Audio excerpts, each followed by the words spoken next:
Hey, my name is Bill Gagne, and I'm here to coach you up on finishing your basement. And in this edition of Monday Mailbag, we're going to talk about subfloor system and moisture concerns when you're putting it in. Now, I had a couple of questions in the comments, and I wanted to combine them and answer them all at once. So first, let's address, where are your concerns coming from? Is this a what-if situation, or do you actually have signs of water damage or anything coming in that makes you think this is a bad idea? First and foremost, if you do, you want to address those concerns and make sure that that's resolved. It's not uncommon for you to have a dehumidifier running in your basement, even when you have a subfloor system, because you're surrounded by concrete and it attracts moisture.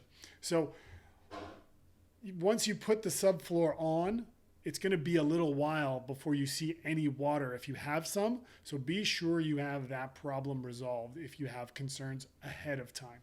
Now let's start by asking, what do you already have in place?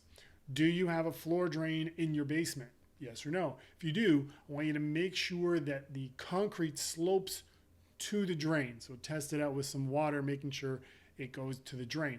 Number two, do you have a sump pit? Like basically it's part of your drainage system that will eject any water that is around your foundation. It's part of a building system. It's a little bit newer, and depending on your building code, they may require one when the house is built. I know here where I live in Guelph, we have to have it in every home that is built, I think since 2010. So now that we've got that in place, let's talk about, what are your concerns? Are you concerned about flooding? Are you just concerned about moisture coming up from the concrete? Are you concerned about mold? Identify what that is. If it's flooding, I mean, you got bigger problems. If you have a flood, everything's going and your home insurance is kicking in.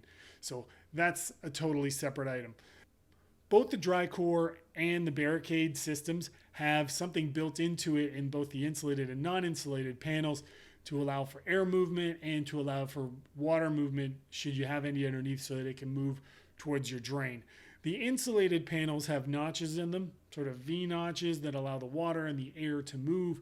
You want that because the air needs to move so it doesn't build up any mold, and you want the water to move towards your drain if the floor is sloped to it.